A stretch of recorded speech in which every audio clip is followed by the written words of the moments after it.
আমাদের জন্য একটা বিশাল একটা সুযোগের দ্বার উন্মোচিত হয়েছে। বাংলাদেশের মানুষের সঙ্গে চীনের সম্পর্ক ঐতিহাসিক, বহুদিন থেকেই এই সম্পর্ক, অতীশ দীপঙ্কর তার আগে থেকেই এই সম্পর্ক চলে এসছে। বাংলাদেশ সৃষ্টি হওয়ার পরে, আমরা যখন বাংলাদেশের যুদ্ধ করে বাংলাদেশ সৃষ্টি হলো, তারপরে এই সম্পর্কটাকে আরো দৃঢ় করেন আমাদের স্বাধীনতার ঘোষক শহীদ প্রেসিডেন্ট জিয়াউর রহমান। এবং তার সময়ই আমাদের এই চীনের সঙ্গে আমাদের সম্পর্কটা আরো বেশি বেড়ে যায়। এটাকে আরো কংক্রিট করে, এটাকে আরো আপনার দৃঢ় করতে পেরেছিলেন আমাদের আরেকজন এই দেশের একজন খ্যাতনামা পুরুষ এবং একজন বাংলাদেশের জন্য যিনি সংগ্রাম করেছেন, লড়াই করেছেন, এমনকি পাকিস্তান পিরিয়ডেও যিনি চীনের সঙ্গে সম্পর্ক তৈরি করবার জন্য কাজ করেছিলেন, সেই মহান নেতা মির্জা গোলাম হাফিজ সাহেব। আমি 1994 সালে যখন প্রথম চীনে যাই, তখন চীনে ফ্রেন্ডশিপ হল বলে তাদের হল আছে। I don't know whether that is still there or not. The friendship hall was there, and a big portrait of Mr. Rahafil was there, and the caption was the ambassador of Bangladesh Friendship Society. So, উনি ছিলেন যার শুরু করেছিলেন। তারপর থেকে বাংলাদেশ চীন সম্পর্ক গভীর থেকে গভীরতর হয়েছে। বিশেষ করে পরবর্তীকালে দেশনেত্রী বেগম খালেদা জিয়া যখন চীন সফরে যান, তখন সেটা আরো বৃদ্ধি পেয়েছে। আমাদের মূল সম্পর্কটা হচ্ছে আমাদের পারস্পরিক যে স্বার্থ, সেই স্বার্থ রক্ষা। এই ব্যাপারে আমি খুব পরিষ্কার করে যেটা বুঝি, সেটা হচ্ছে যে চীন এখন একটা বিশাল দেশ। চীন অর্থনীতি একটা রোবাস্ট অর্থনীতি, অত্যন্ত বড় একটা অর্থনীতি। আমরা সেই তুলনায় অনেক ক্ষুদ্র, এবং চীন গত 50 বছরে যে পরিমাণ উন্নতি করেছে বিজ্ঞানে, তার প্রযুক্তিতে, এটা একটা অভাবনীয়, একটা ম্যাজিক্যাল একটা ডেভেলপমেন্ট। এর লাভটুকু যদি আমরা নিতে পারি, তাহলে আমরা কিছুটা এগিয়ে যেতে পারি। আমাদের সঙ্গে এখন চীনের সম্পর্কটা দুই দিক থেকেই হচ্ছে, রাষ্ট্রীয় পর্যায়ে আছে, বেসরকারি পর্যায়ে আছে। চীনে আমি বেশ কয়েকবার গেছি, এখন দেখছি রিসেন্টলি দেখছি যে আমাদের ছেলেরা তারা চীনে যাচ্ছে, চীনে পড়াশোনা করছে, এবং সেখানেই তারা প্রযুক্তিগুলো নিয়ে কাজ করছে, ব্যবসা করছে। অনেক ছেলে এখন ভালো ব্যবসা করছে। আমাদের সামনে একজন বসে আছেন যিনি চীনে পড়াশোনা করেছেন চেংদু ইউনিভার্সিটিতে, চেংদু ইউনিভার্সিটিতে পড়িয়েছেন এবং চীনের একজন সুন্দরী মহিলাকে বিয়ে করেছেন। ফলে তার একটা নতুন একটা সম্ভাবনা সৃষ্টি হয়েছে চীন বাংলাদেশ সম্পর্ককে আরেকটা উচ্চতর স্তরে নিয়ে যাওয়ার। আমরা যেটা লক্ষ্য করছি যে আমাদের ইয়াং ছেলেরা, আমাদের যুবকেরা, তারা চীনে যাচ্ছে, ব্যবসা করছে, চীনের প্রযুক্তি আনছে, এবং এখানে তারা চীনের সঙ্গে বড় ব্যবসায়িক ক্ষেত্র তৈরি করেছে। আমাদের বাংলাদেশের প্রধানমন্ত্রী, আমাদের অত্যন্ত প্রিয় নেতা, ডাইনামিক নেতা, যিনি সম্পূর্ণ নতুন করে বাংলাদেশকে জগতের সামনে, বিশ্বের সামনে, আমাদের সামনে তুলে ধরার কাজ শুরু করেছেন, তারেক রহমান সাহেবের যে ভিজিট চায়নাতে, এই ভিজিট সেই সম্ভাবনাকে আরো বড় করে দিয়েছে। আমি এই ক্ষেত্রে অবশ্যই আমাদের চীনের অ্যাম্বাসেডর, রাষ্ট্রদূত, তার যে উদ্যোগ, তার যে আপনার ভূমিকা, এটাকে অবশ্যই অ্যাপ্রিসিয়েট করবো। I definitely appreciate your endeavor and your effort for establishing this great relationship with Bangladesh and China. In fact, he is a very aggressive diplomat, I must say that. I remember after the 5th of August of 1925, is that 24, most probably it was the 7th of August, he met me.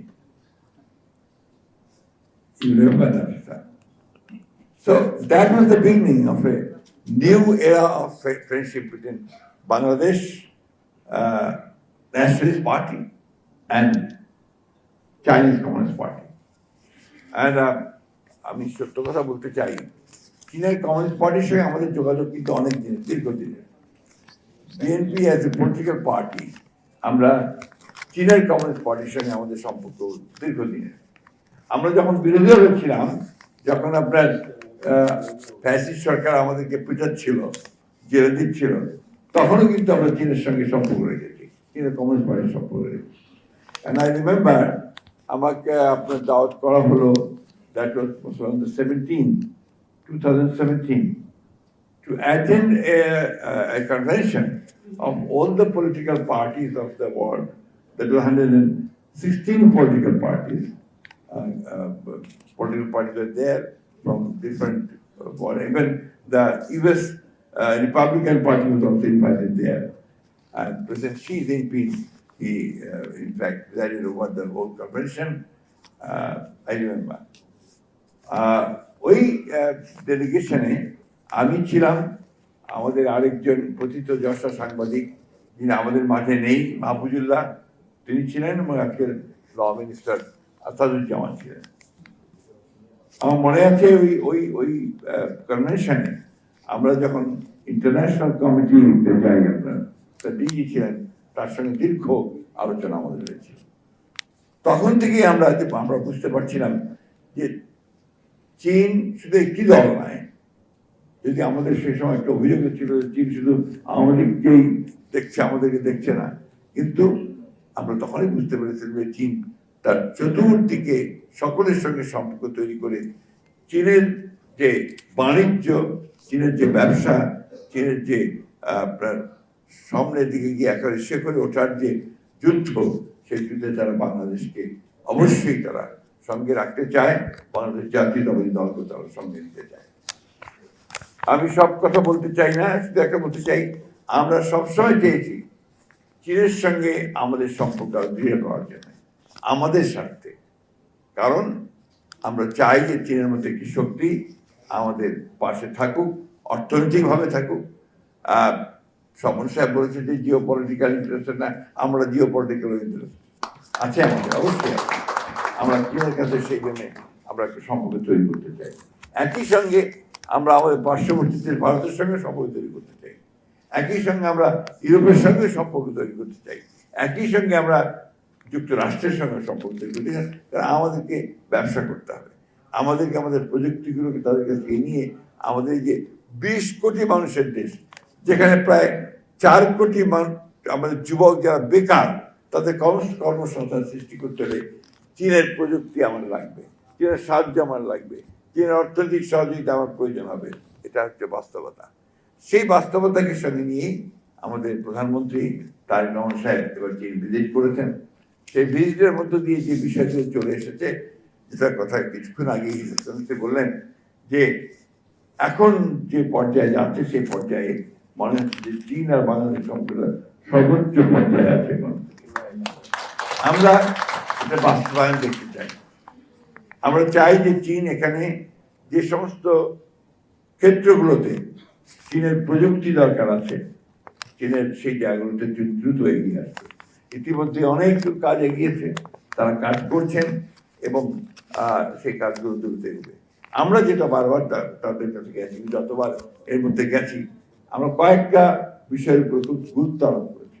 তার মধ্যে একটা হচ্ছে যে কারিগরি শিক্ষার যে বিষয়টা, এটা আমরা চেয়েছি যে চীন আমাদের এখানে কতগুলো ইনস্টিটিউশন তৈরি করে আমাদের ছাত্রদেরকে সেই কারিগরি শিক্ষায় তারা শিক্ষিত করে তুলবে, যাতে করে আমাদের ছেলেরা বাইরেই কাজে পায়, বাইরের কাজ করে সুযোগ সৃষ্টি করতে পারে। প্রযুক্তিগুলো নিয়ে আসবে আমাদের, যেমন আপনার অ্যাগ্রো প্রসেসিং ইন্ডাস্ট্রিজ, এটা আনা দরকার। আমাদের তো একমাত্র আমরা গার্মেন্টসের দিকে আছি, কিন্তু গার্মেন্টস ছাড়াও আমাদেরকে এখন বাইরে যেতে হবে, আরো অন্যান্য ক্ষেত্রে আমাদেরকে ইনভেস্ট করতে হবে, কর্মসংস্থান সৃষ্টি করতে হবে। চীন সেই ক্ষেত্রে কাজ শুরু করেছে। আমরা ইতিমধ্যেই আমাদের মন্ত্রণালয় থেকেই আমরা আপনার যে ওয়েস্ট টু এনার্জি, বর্জ্য থেকে বিদ্যুৎ তৈরি করা, এইটাতে আমরা কাজ অনেক দূর এগিয়েছে, কাজ শুরু হয়েছে ইতিমধ্যে। আমরা আশা করছি যে এই কাজটা আমরা অনেক দূর এগিয়ে নিতে পারবো। তাহলে হবে কি, আমাদের যে আমদানি নির্ভরতা অনেকটা কমে আসবে আমাদের এনার্জির ক্ষেত্রে। একইভাবে আমরা আপনার যদি আমাদের রোড বিল্ড করার জন্য, রাস্তা তৈরি করার জন্য, বাড়িঘর তৈরি করার জন্য যে সমস্ত করতে পারি তাদের টেকনোলজি সেটা আমাদের কাজ করবে। আমরা যদি সোলার এনার্জি তাদের কাছ থেকে আনতে পারি, গ্রিন এনার্জি আমরা বলছি, সেটাও আমাদের অনেক ক্ষেত্রে সহযোগিতা করবে। আমরা যথেষ্ট সুযোগ আছে, প্রতিটি ক্ষেত্রে সুযোগ আছে। চীনের প্রযুক্তিকে নিয়ে তাকে আমাদের মধ্যে সেটাকে ট্রান্সফার করে আমরা সেই কাজগুলোকে এগিয়ে নিয়ে যেতে পারি। আমরা খুব আশাবাদী। আমাদের সঙ্গে চীনের সম্পর্কটা কিন্তু একটু ভিন্ন, যেটা এখানে অনেকে বসে আছেন, এটা কিছুটা আপনার আদর্শিকও আছে। আমি আমাদের সঙ্গে বলতে আমি আমার দেশ বোঝাচ্ছি না, আমি নিজেকে বোঝাচ্ছি। এবং আমরা আসলে ছাত্র জীবনে আপনার চীনপন্থী রাজনীতি করেছি, তখন এটা ছিল, ইট ওয়াজ দেয়ার এট দ্য টাইম। আমরা স্লোগানও দিয়েছি, চীনের চেয়ারম্যান আমাদের চেয়ারম্যান। এটা ছিল একটা ভিন্ন সময়, সেই সময় চলে গেছে, এখন আর সেই সময় নেই। এখন হচ্ছে চীনের সঙ্গে সম্পর্ক আমাদের ব্যবসায়িক সম্পর্ক। আমরা আমদানি করব, রপ্তানি করব, তারা আমদানি করবে, তারা রপ্তানি করবে। আমি বক্তব্য বাড়াবো না। আমি খুব আনন্দিত আজকে যে আজকে আপনার অনেকদিন পরে বাংলাদেশ চীন মৈত্রী সমিতি আবার রিভাইভ করেছে, আবার সে পুনর্গঠিত হচ্ছে। আমাদের অনেক স্মৃতি রয়েছে। 1994 সালে আমি প্রথম চীনে যাই, সেটা আপনার এই বাংলাদেশ চীন মৈত্রী সমিতির মাধ্যমেই যাই। আমাদেরকে নেতৃত্ব দিয়েছিলেন তখন তেজ মনজুর হোসেন, অনেকেই ছিলেন সেই টিমের মধ্যে। তো সেই সময় খুব প্রচুর চীনে অনেক জায়গায় ঘুরেছি। মনজুর হোসেন মারা গেছেন রাজশাহী, তিনি নেতৃত্ব দিয়েছিলেন। আলামিন সাহেব ছিলেন, আমাদের ইহসানুল কবির আমাদের সঙ্গে ছিল। তো সেটা সেই সময় আমরা চীনে প্রচুর বিভিন্ন জায়গায় গিয়েছি। পরবর্তীকালে আবার গেছি, তখন আপনার মাঝখানে আবার ম্যাডামের সঙ্গে গিয়েছি। ম্যাডামের সঙ্গে যখন গেছি 2002 সালে, তখনও প্রচুর জায়গায় তারা আমাদের নিয়ে গিয়েছিলেন, এবং সেই স্মৃতিগুলো বারবার মনে পড়ে। এবং যে আপনার গেস্ট হাউসে ম্যাডাম ছিলেন, একই গেস্ট হাউসে আমাদের প্রধানমন্ত্রী তারেক রহমান সাহেব ব্যাপার ছিলেন। Same guest house, the madam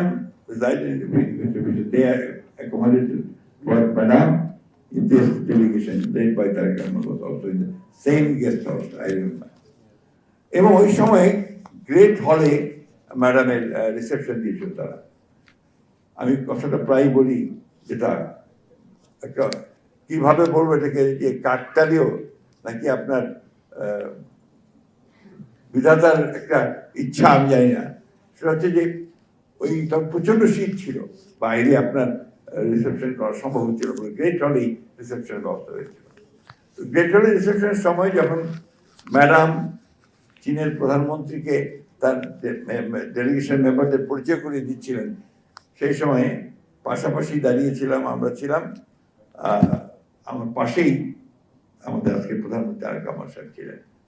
তা ম্যাডাম যখন পাশে এসে প্রধানমন্ত্রীকে পরিচয় করে দিলেন যে হি ইজ মাই সান তারেক রহমান, চীনের প্রধানমন্ত্রীটা হাতটা শক্ত করে ধরলেন, ধরে বললেন, carry the flag of your father and mother. এটা আমি ভুলতে পারি না, এটা আমি সবখানে বলি।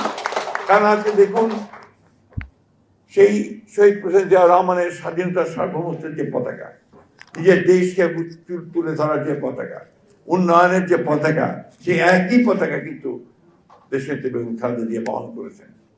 এবং সেই ফ্ল্যাগটি তারেক রহমান আজকে এত সংগ্রাম, যুদ্ধ, লড়াই করে সেই পতাকা আবার তুলে ধরেছেন।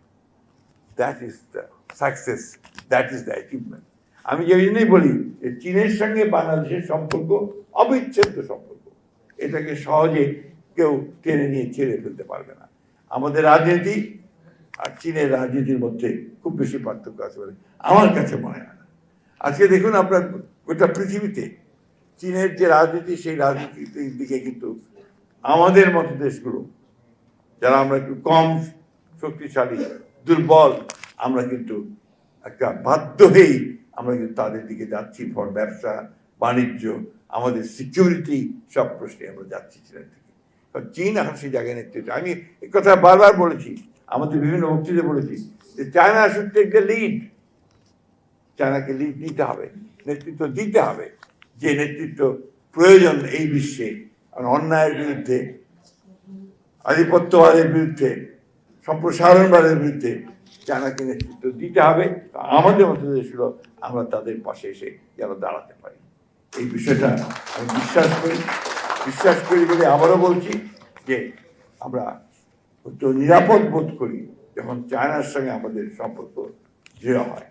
এই কথাটা আমি আবার বললাম, কেউ কিছু মনে করলে করতে পারে, আই ডোন্ট মাইন্ড, বাট চায়নাকে আমাদের দরকার, চীনকে আমাদের দরকার। সেখানে আমি again, Excellency, I thank you very much for taking this aggressive attitude and effort to build the leadership, the friendship between China and Bangladesh closer.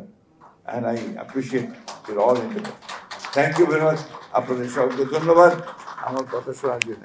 আমরা আশা করি এটা সব যে আমাদের চীনের সঙ্গে সম্পর্ক আরো দৃঢ় হবে, এই বন্ধুত্ব আরো দৃঢ় হবে, মিউচুয়াল যে রেসপেক্ট, সেই রেসপেক্ট রেখে সামনের দিকে আমরা এগিয়ে যাব। ধন্যবাদ সকল।